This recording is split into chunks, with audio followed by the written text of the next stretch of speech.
कि दूसरे का श्रेष्ठ धर्म भी आपके लिए उचित नहीं है। आपके खराब धर्म में मर जाना श्रेष्ठ है, बजाय उसके प्रति लालायित। मनोरोग की जो जो शुरुआत मुझे लगती है जैसे ही आपने किसी की किसी से तुलना करी, ये संगठन वगैरह सब ये घृणा को चाहिए पड़ते हैं कि आपका गुरु और आपकी माँ के अलावा कोई भी आपकी खुशी में खुश नहीं हो सकता। टाइमलेसनेस में जाता है आदमी, मतलब समय बिल्कुल शून्य हो जाता है। जो माँ की जो जगह है वो केवल ये है कि बच्चा जब गलत भी हो तब भी उसका फेवर में कोई खड़ा हो कि आप फालतू बात कर रहे हैं सर, वो लड़का इतना टैलेंटेड है कि वो पड़ोसी की जो दुकान है उसमें एक 10 फीट लंबा तार डाल के उसके पूरे पाउच निकाल लेता है।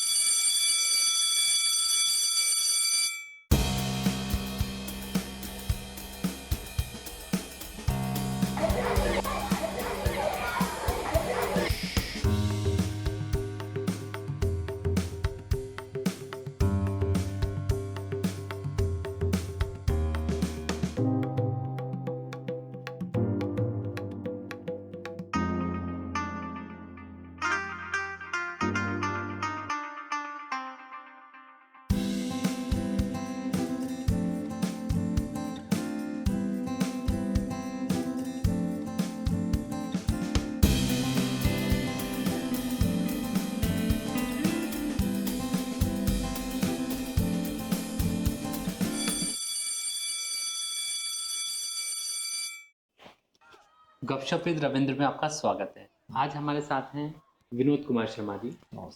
सर पिछले 35 साल से शिक्षा के क्षेत्र में काम कर रहे हैं, एक माध्यमिक स्कूल के प्रिंसिपल हैं। सर, शिक्षा का मूल मंत्र है सीखना और सिखाना। तो जब बच्चे इस बाहरी दुनिया से परिचित होते हैं, तो जब हमारा ग्रामीण क्षेत्र का बच्चा इसे बाहर वाले किसी व्यक्ति से परिचय में आता है तो वो कैसे रिएक्ट करता है? इसका कोई अनुभव? बच्चे तो रिएक्ट बराबरी से करते हैं। जैसे हमारे विद्यालय में एक बार ये पुलिस अधीक्षक महोदय आए और उन्होंने बहुत अच्छे से बच्चों को, डरे नहीं बच्चे, इस तरह से उन्होंने प्रयास किया समझाने का, डरना नहीं ये वो, और उनको विश्वास में ले लिया और कि आप बात करें मेरे से।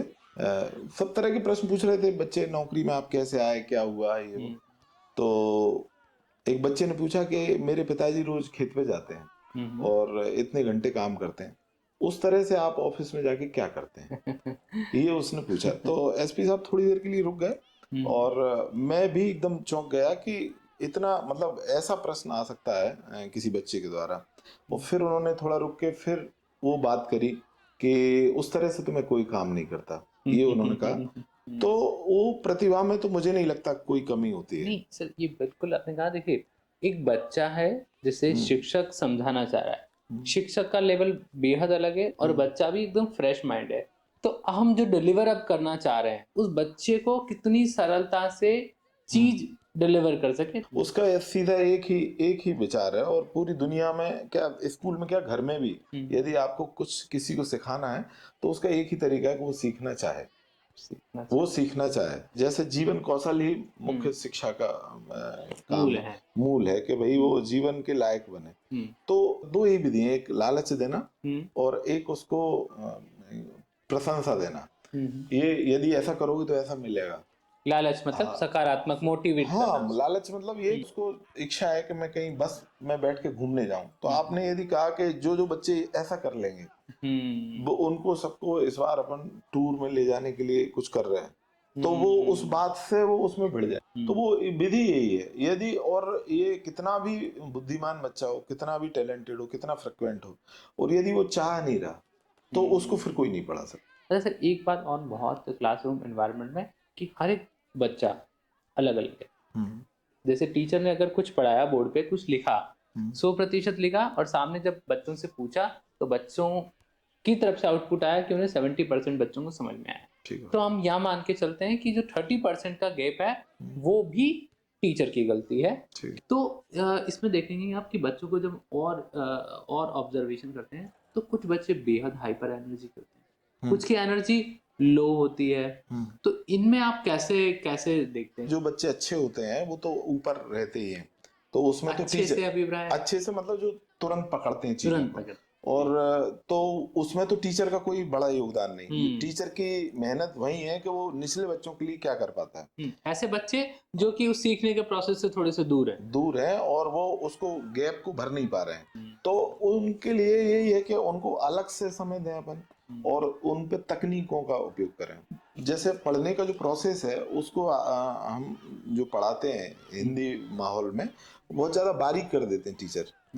मैंने ऐसा करके देखा है कि उसको आप बारीक नहीं करें, पढ़ाने की प्रोसेस को आप बाद में सिखाएं, आप सीधा शब्द दिखाएं, उस शब्द दिखा के उसका नाम बोले शब्द का कि ये है। जैसे हम लोगों को पहचानना सिखाते हैं कि भाई मेरा नाम विनोद है, तो वो विनोद चेहरा देखता है और विनोद बोलता है साथ में, तो आवाज का और चेहरे का को एसोसिएशन करते हैं, तो चेहरे को देखते ही वो विनोद बोलेगा, विनोद सुनते ही वो चित्र दिमाग में आएगा उसके। तो और हम ऐसा करते भी नहीं है, आप कभी भी पढ़ेंगे तो आप पढ़ते उसको अक्षर को पूरा नहीं है शब्द को, जैसे उसके शब्द पे आपकी नजर जाती है तो वो फोटोजेनिक जैसे ही आपका माइंड से रिकॉल होता है कि ये पूरा शब्द अलंकार लिखा है, तो आप उसको देखना सीखते हैं। तो पढ़ने को आप इतना बारीक ना करें कि अक्षर को पकड़ना, बारह खड़ी और ये मात्रा चढ़, ये पढ़ना ये अगला स्टेप हो सकता है। ये अगला स्टेप हो सकता है। कई बार क्या है कि अब गांव के बच्चों में उतनी सुविधा नहीं है। ये क्या है अच्छा, कि ये आपने बिल्कुल सही कहा कि बच्चों के सीखने की जब हम बात कर रहे हैं तो बहुत सारी पृष्ठभूमियां कई बार प्रभावित करती है। तो कई बार हमने देखा कि किसी के फैमिली में फादर नहीं रहे या माताजी नहीं रहे, तो ये कैसे बच्चों के सीखने को प्रभावित करता है? ये बहुत बड़े स्तर पे प्रभावित करता है। पिता नहीं होता तो लड़की के पे बहुत भारी प्रभाव पड़ता है, और माँ नहीं होती तो दोनों लड़के और लड़की दोनों पे प्रभाव पड़ता है, और वे बच्चे अलग से पहचाने जा सकते हैं। ये बिल्कुल ये जो असर होता है कई पीढ़ियों तक चलता है, तो उसमें आप देखेंगे कि उनकी ऊर्जा थोड़ी सी अलग होती है। बिल्कुल अलग होती है। वो वे फ्रिक्वेंट होते हैं और वे मजाक करते हैं, और ये जो बच्चे होते हैं ये पूरी तरह से स्टिल हो जाता है इनका चेहरा, और अलग तरह से व्यवहार करते हैं, वो वजनदार हो जाते हैं, जिम्मेदारी की बातें करने लगते हैं, और उनको उस तरह की चीजों की जरूरत पड़ती है, क्योंकि उनका एक बचपन वो मारा जाता है कहीं हम सीधी भाषा में। तो क्या इसको बदला जा सकता है? ये अब ये है कि वो उसको जितना भर पाए। ये कई बार ऐसा होता है कि दादा दादी यदि ठीक है घर में तो वो उसको बहुत हद तक रिफिल हो पाता है, वो कि उसको क्या है कि सीधी बात है कि जो बच्चे को चाहिए वो प्रेम चाहिए, और उसको हर हाल में जो माँ की जो जगह है वो केवल ये है कि बच्चा जब गलत भी हो तब भी उसका फेवर में कोई खड़ा हो। नहीं, आपने कहा कि बच्चों को सिर्फ प्रेम चाहिए। अगर आप सिखाना चाहते हैं बच्चों को, तो उसका एक और आखिरी माध्यम है सिर्फ प्रेम से आप सिखा सकते हैं। इसके अलावा कोई विधि नहीं। और इसलिए कि बच्चे जो है चूंकि उन्हें जीवन की कोई समस्याएं होती नहीं, उस तरह की कोई समझ होती नहीं, तो वो केवल एक ही चीज से प्रभावित हो रहे होते हैं, कौन उनके पक्ष में कौन उनके खिलाफ है। मैं इस बात पे बिल्कुल आपसे एग्री करूंगा कि मैं भी जब अपने स्कूल में था और जब मैं लंबे समय तक रहा वहाँ पे, और मैं जब स्कूल से बाहर निकला तो मुझे एक बात का बड़ा गर्व था कि पिछले 6 सालों में मुझे मेरे टीचर ने नहीं डांटा। तो मेरे लिए बहुत बड़ी आत्म उपलब्धि थी। ये मेरे लिए एक बड़ा अप्रिसिएशन था, एक अवार्ड था, जिससे लेके मैं काफी घूमता था कि नहीं, मैंने अब हो सकता था कि ऐसी कोई परिस्थितियां आई होगी पर टीचर ने उस समय अवॉइड किया, बट वो मेरे लिए बहुत सकारात्मक है। मैं शिक्षक की बात मानूंगा, मैं उनके कहे पे चलूंगा, तो वो सारी की सारी चीजें एक बच्चे के मनोबल को बहुत अगले स्तर पे ले जाता है। बिल्कुल। और वे बच्चे जो है बहुत हद तक कई चीजें ऐसी होती हैं कि उनके घर में उनके पिता बहुत बुद्धिमान हैं, अच्छे हैं, चीजों को जानते हैं, पर वे चीजें उनको कई बार नहीं बताते हैं जो टीचर को बताते हैं। और यही कुशलता टीचर का यही बहुत बड़ा काम इसलिए है सेंसिटिविटी का, कि वो ऐसी कोई गलती नहीं कर दे कि उसका विश्वास कभी नहीं टूट जाए। और यदि ऐसा कभी धोखे से हो जाता है, और जैसे ही पता चले तो तुरंत उसकी क्षमा मांगना और उसके बारे में बात करना, बात करना उसके बारे में कि ये मेरी निजी कमी की वजह से हो गया। आज जो मैं ये लाइन बोल गया, आज मैं घर से अब आया था तो रास्ते में ऐसा हो गया था, या मेरे को ऐसा तनाव है, या मेरे को बुखार है, मेरी आज तबीयत खराब है, मैं बोल नहीं पा रहा हूँ, इसलिए ऐसा हो गया। वो बच्चा तुरंत उसको माफ कर देगा, ये कहें कि भूल जाएगा उस बात को। और अगर आपने नहीं किया तो उसके हो सकता है उसको काफी लंबे समय तक उसके वो आपके और उसके बीच में गैप आ गया, गैप आ गया। तो गैप आ गया, तो फिर वो आपको जगह नहीं देगा, वो आप उसमें एंटर नहीं हो पाएंगे। तो फिर वो किसी भी चीज के मामले में, और जब भी बच्चे जब प्रेम कर रहे होते हैं तो फिर पूरी तरह से खुले होते हैं, वो पूरी तरह से वे आपसे बात करते हैं, हर चीज से आपको सहभागी बनाते हैं, और फिर आप स्पीड में उनको सिखा पाते हैं कुछ भी। बहुत मुश्किल होता है जब तक कि उनसे पूरी दोस्ती आपकी नहीं हो जाए, और ऐसी दोस्ती नहीं हो जाए कि वे आप पे मतलब कहना चाहिए आपको बुरी लगेगी कोई चीज, उसको भी कह पाने में जब भी लायक हो जाते हैं, तब आप माने कि आपकी मित्रता उनके साथ सद गई है और अब आप कुछ कर पाएंगे। तो आपने तो एक नई वर्जन दिया है सिखाने का कि पहले शिक्षक को शिक्षक नहीं बनना है, पहले शिक्षक को मित्र बनना है। ठीक बात है। शिक्षक मित्र बनेगा तो हाँ। वो शिक्षक की उपलब्धि अपने आप जो पद है वो अपने आप उसको मिल जाएगा। सिखाने की यही प्रोसेस है। और अकेडमिक यदि कोई चीज आपको सिखाना है, जैसे आपका केमिस्ट्री की 5 यूनिट है मान लो, अब उससे आपको कोई लेना देना नहीं कि बच्चे से आपके संबंध हो नहीं हो, आपने तो पढ़ाया और वो उसने पढ़ा नहीं पढ़ा, और वो बच्चे को यदि आगे बढ़ना है तो उसने पढ़ा भी, पर उसके जीवन में उससे कोई बदलाव आने वाला नहीं। तो वो हो सकता है बड़ा वैज्ञानिक भी हो जाए और वो अंधविश्वासी भी बना रहे साथ, वो आपको उसके जीवन में उस प्रवेश आप नहीं कर हाँ, तो पाए। शिक्षा का मूल उद्देश्य जो यही है हाँ, कि हम हमारे सोचने समझने की क्षमता में वृद्धि हो, और हमारा व्यक्तित्व का सर्वांगीण विकास। ठीक बात। तो ये समझने के जो बच्चों के अलग अलग स्तर हैं, इसमें जो बच्चे हाइपर एनर्जी वाले होते हैं, उन हाइपर एनर्जी वाले बच्चों को हम किस किस तरीके से मतलब एनर्जी में ला सकते हैं? वो क्या है कि जैसे ही हम ढूंढने चलते हैं, मैं एक लड़के का किस्सा सुनाऊंगा आपको। तो वो बच्चा क्या है कि बहुत ज्यादा जो ऐसा था कि वो अक्षर 8वीं में आ गया और अक्षर नहीं लिख पाता था। तो मैंने उनके पिताजी से बात करी एक दिन घर जाके कि देखो ऐसा है कि इसको मैं कुछ कर नहीं पा रहा हूँ, मैंने बहुत कोशिश कर ली, और ये लड़का चूंकि सीधा इतना है कि मैं इसको ऐसा भी नहीं कि दबाव डाल के कुछ कर पाए, तो इसलिए ये इसको आप भी मदद करें घर पे, इस बारे में बात करने गया था। तो उन्होंने मेरे से ये कहा कि आप फालतू बात कर रहे हैं सर, वो लड़का इतना टैलेंटेड है कि वो पड़ोसी की जो दुकान है उसमें एक 10 फीट लंबा तार डाल के उसके पूरे पाउच निकाल लेता है और वो उसकी दुकान में से लगातार सामान निकाल रहा है, और आप कह रहे हो कि उसमें कुशलता नहीं है। तो पहली बार मेरे को पता चला कि वो इतना मतलब तेज है। फिर हमने ऊर्जा का स्तर इतना हाँ है। इतना तेज है। फिर जो क्रिकेट जैसे ही चालू करी हमने, तो पता चला कि वो जो थ्रो करता था तो वो बॉडी उसकी हिलती भी नहीं थी और ऐसे फेंकता था, वो हाथ दिखते ही नहीं था कि उसकी ताकत लग रही है। और उन चीजों की प्रशंसा फिर हमने करना चालू किया कि अरे ये तो सबसे खास है, सबसे खास क्रिकेटर अपने बीच में ये। तो एक क्रिकेटर के तौर पर उसको जैसे ही स्थापित किया हमने, तो उसका फिर बदलाव आना चालू हुआ। वो हर एक बच्चे का अपना एक पॉइंट है जो आपको हाँ पकड़ना है। बिल्कुल। तो ऐसे और कोई अनुभव आपके बच्चों को लेके? ये जो जैसे ही बच्चे देखते हैं आसपास कि ऐसा हो रहा है, तो उनकी स्वीकृति आ जाती है उनके दिमाग में। हाँ, ये बिल्कुल आपने सही कहा कि बच्चा अपने आसपास के एनवायरनमेंट से सब कुछ सीखता है। वो क्लास में आने से लेके और अपने शिक्षक के जाने तक का वो कॉपी करता है, मेरा शिक्षक कैसा बैठता है, कैसा क्या करता है, रिएक्ट करता है, आसपास के बच्चों से सीखता है। तो एक तो शिक्षक क्या क्या सावधानियां बरतनी चाहिए शिक्षक को कि बच्चा जब कॉपी कर रहा होता है तो क्या उसके ऊपर विपरीत प्रभाव ना पड़े? अब हर चीज को यदि मतलब उसको स्पेसिफाई अपन करेंगे तो वो तो बड़ी समस्या है। तो मूल बात तो ये है ना कि आप कभी भी यदि क्लास में रहते हुए बच्चों को यदि छोटा समझेंगे तो वो कहीं ना कहीं आपके व्यवहार में आ ही जाएगा। आप अपने भीतर ही इस बात का इनपुट डालें कि ये बच्चे जो है मेरे से थोड़े से उम्र में छोटे हैं बस, और मेरे से और इनमें कोई अंतर नहीं है, और कई चीजें इनमें ऐसी हो सकती हैं जो मेरे से बेहतर हो। सर यही तो कारण ना कि जो शिक्षक क्लासरूम में पढ़ा रहा होता है तो वो तो केवल पढ़ाता रह जाता है, लेकिन वो जो बच्चे हैं वो आईआईटी वैज्ञानिक और राष्ट्रपति तक बन जाते हैं। तो वही कहा आपने कि सिर्फ उम्र का ही अंतर था, हाँ। ज्ञान और अनुभव बच्चा हर एक बच्चा अलग अलग हो सकता है। तो यही है कि यदि आपके पास 2-3 टूल हैं कि नंबर 1 कि आपको हर हाल में बच्चों के प्रति प्रेम पूर्ण रहना है, और मित्रता भाव, और उनके प्रति जो है किसी भी स्थिति में ऐसी कोई गलती नहीं हो।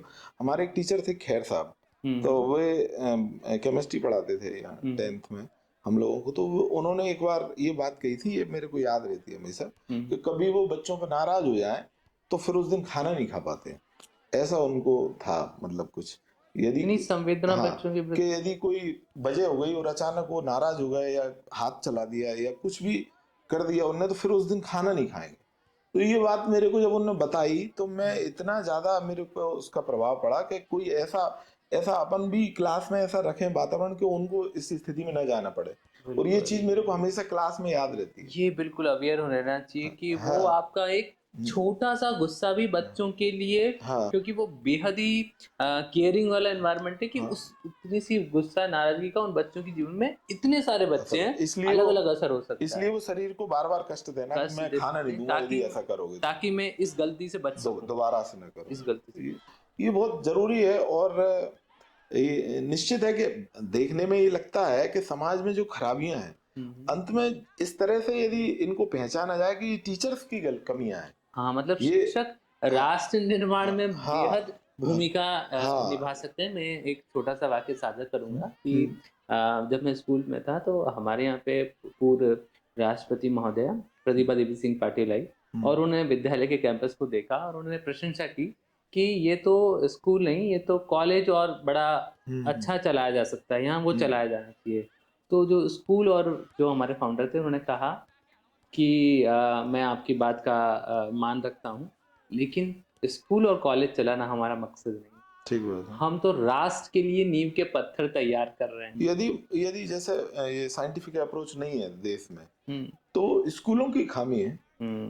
और यदि जो चीजें हम जो भी खामियां देख रहे हैं वो आदमी में जो खामी जिस स्तर की हम देख रहे हैं कि भाई वो गैप उसी लेवल पे रह गया बच्चे हाँ, उसी शिक्षा के स्तर पे आप उस कमियों को पूरा न कर पाए तो उसकी व्यक्तित्व में वो कमी आपको देख सकते हैं। बस ये है कि उसको आपने एकेडमिक रूप से वो आपने सिद्धांत समझा दिए और भाषा जानने लगा और वो नियम जानता है सब, पर ये एक अच्छा नागरिक होने की गारंटी नहीं बची। तो उसकी वजह ये है कि उसको सिखाने की जो प्रोसेस चुनी गई वो सरलतम चुनी गई।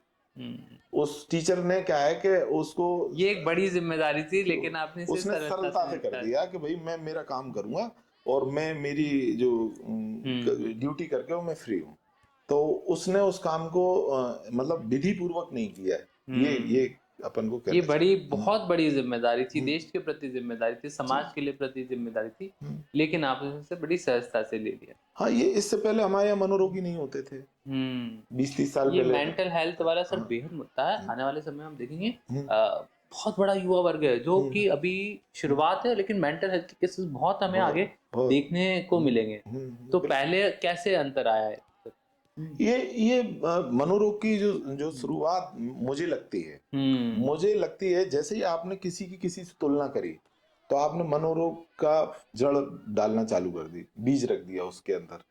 जैसे ही आपने किसी को ये स्वीकारोक्ति दिला दी कि मैं ऐसा नहीं, ऐसा होना चाहिए, तो वो उसके भीतर एक कुंठा और एक पाखंड और एक झूठा बनने की जो आदत है वो बनना चालू हो जाती है। तो उस कुंठा वहां से क्रिएट होगी तो कैसे रिएक्ट करेगा फिर वो? मैं ये कहना चाह रहा हूँ कि ये हमारे यहाँ धर्म को ये कहा जाता है कि जो आपका मूल स्वभाव वो धर्म है, आप उसमें रहो, उसमें जियो, उसको स्वीकारो आप। ये गीता में भी ऐसा कुछ श्लोक? हाँ, ये वो श्रेयान स्वधर्मो विगुणः परधर्मात् स्वनिष्ठितात् स्वधर्मे निधनम श्रेयः परधर्मो भयावह। वो कृष्ण ने ये कहा, ये पूरे मनोविज्ञान में को व्यक्ति को स्वस्थ करने की विधि हो सकती है। उनने ये कहा कि दूसरे का श्रेष्ठ धर्म भी आपके लिए उचित नहीं है। आपके खराब धर्म में मर जाना श्रेष्ठ है बजाय उसके प्रति लालायित। धर्म से मतलब आपका स्वभाव है, स्वभाव, आपके जो मूल गुण है, आपका टाइप जो है जिसमें आपको मजा आता है, उसको छोड़ना नहीं है आपको, उसको जीना है, उसको पार करके जाना है। यदि कोई खराबियां हैं तो उनका अतिक्रमण करना है, ना कि उन्हें दबाना। जैसे हम चर्चा करें एक बच्चा है, उसको स्विमिंग में मजा आता है, तो पहले आपने उसको बताया कि स्विमिंग करना है, लेकिन अब उसको ये कि उसके उसी में आनंद है उसका। यही तो मतलब मूल चीज होती है कि ये ढूंढना कि इसमें क्या, किस चीज से बहुत ज्यादा लगाव है, किस चीज से ये आंदोलित होता है, उसके थ्रू आपको चलना, वही रास्ता है आपका। तो पहली बात तो वो उसका टाइप था, उसको स्वीकारा आपने, उसको सम्मान दिया और उसने उसको सम्मान दिया। अब क्या है, उसमें जो खामियां होंगी, जो मान के चलो कोई गलत चीज भी है उसमें है, उसे गलत चीज में मजा आता है। जैसे छोटे बच्चों को कीड़ों को मारने में बहुत मजा आता है, वो धागों में चिंटे विंटे बांध लेते हैं और उनको लटका घूमते। तो ये जो चीजें हैं, अब इनको आप दबा के नहीं, जैसे आपने कहा ये बुरी चीज है तो आपने निगेटिविटी डाल दी और निगेटिविटी एक आकर्षण बनती है। नेगेटिव आकर्षण बनती है और कुछ बच्चे इस तरह के होते हैं कि वो उन्हीं चीजों को दोहराते हैं। तो वो वजह ये है कि आप उसको बिना आइडेंटिफाई किए आप उसकी जो बेहतर चीज है उस पर गौर करो आप, वो निकालेगी उसको उसमें से। तो हाँ, कभी भी बिल्कुल। दबाने से कोई सॉल्यूशन नहीं। ये तो मानवीय स्वभाव है कि आप जिस चीज को दबाना चाहेंगे वो वैसे भी हाँ, दबाने का परसिस्ट मतलब करेगा। ये है कि भाई आपकी मजबूरी है और आप चाह रहे हैं करना और फिर भी आपको करना नहीं है, तो वो वैसे ही गलत है। तो ये जैसे सारी की सारी जड़ फिर धीरे धीरे धीरे धीरे उसके अंदर कुंठा पैदा करती है और फिर वो हाँ मनोरोग की तरफ बढ़ता है। बिल्कुल, मूल बात यही है क्या कि उसको खुद का स्वीकारोक्ति देना और उसको समझाना कि उसमें कोई ना कोई चीज ऐसी जरूर है जो खास है, दूसरे से खास है, तो वो चीज उसको आगे बढ़ाती है। तो ये चीज सबके लिए सीखने की है, बच्चों को ही नहीं। सबके लिए यदि आपने ऐसा अपने जीवन में डाला कि मैं ये नहीं कर पा रहा हूँ और फला आदमी कर पा रहा है और उस जैसा बनने की आपने दिखाने की कोशिश करी और आप वैसे है नहीं, तो आपने बिना पात्रता के उसमें जैसे ही एंट्री ली आप मनोरोग में प्रवेश कर। इसलिए एक चीज बार बार कही जाती है, किसी से तुलना मत करो। ये टीचरों को बिल्कुल हमेशा ध्यान रखना, किसी भी कंडीशन में किसी भी शर्त पे हाँ कोई बच्चा कंपैरेटिव नहीं। नहीं, अब ये कहने ही नहीं कि ये जो बच्चा है इसने ये खास कर दिया, तो ये तुम ऐसे नहीं हो, तुम ऐसा कर रहे हो, ये बिल्कुल। उसको अलग तरह से कहना कि ये गीत बहुत अच्छा गाता है, ठीक है कि नहीं, तुम दौड़ते बहुत अच्छा हो, पर ये तुलना नहीं कि तुम उस जैसा गीत नहीं गा सर, ये पाते। तो आपने बिल्कुल क्रक्स बता दिया, ब्रह्मास्त्र बता दिया। हाँ आप तो बस हर एक बच्चे को अलग अलग हाँ, डील कर रहे हो। ऐसा कहना चाहिए कि ऐसा सब बच्चे अतुलनीय हैं, अतुलनीय। मतलब ये जब शुरुआत में ही बच्चे के अंदर ये भाव आ जाएगा तो मुझे लगता नहीं कि कोई भी बच्चा न तो उस स्टेज पे कंपैरेटिव हो पाएगा और नहीं आगे बढ़ने के बाद, और दूसरों को बहुत अच्छे ढंग से स्वीकारेगा।